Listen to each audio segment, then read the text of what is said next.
Hello, my name is Andre O'Brien, and my focal object is this violin.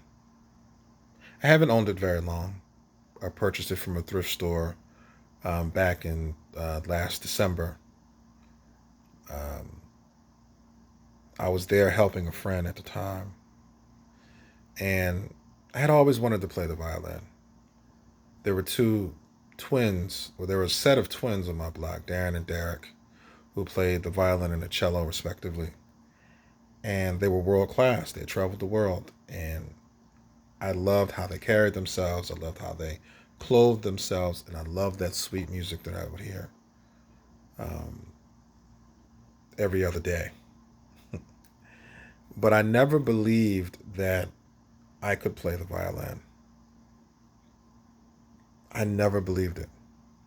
And so I was initially going to use the keyboard and the mouse as my focal objects. For surely I've spent the bulk of my life since the age of 8 programming um, and communicating my gifts through writing programs and communicating with the world. I've owned a software company, and that software company allowed me to communicate with people in Canada, Brazil, Egypt, Ethiopia, France, Russia, um, just all over the world. I've spoken with janitors, mixed martial artists, dancers, NASA scientists, you name it.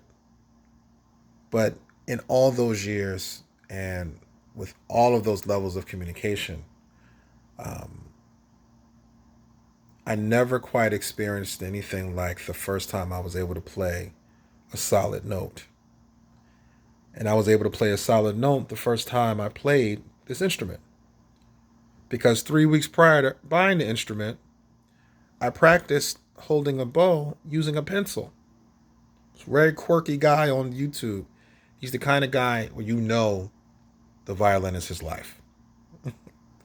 And but he's brilliant. And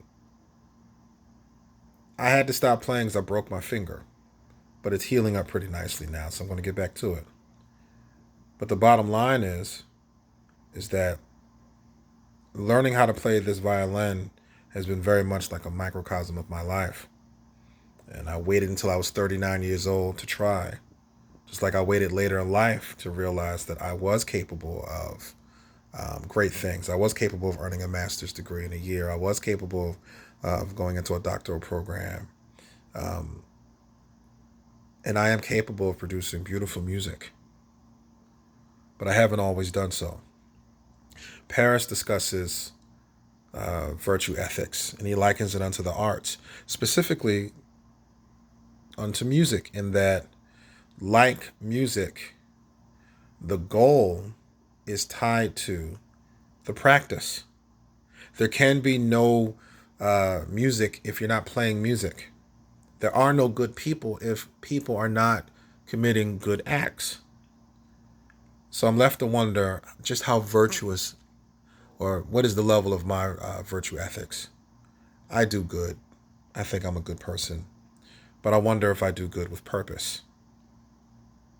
Do I do good habitually? If I don't, then I can never expect to be a good person.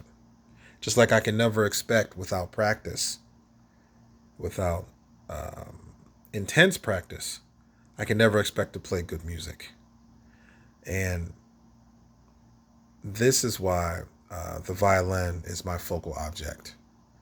It is not just the enjoyment that I feel now, but it is the connection to a younger self.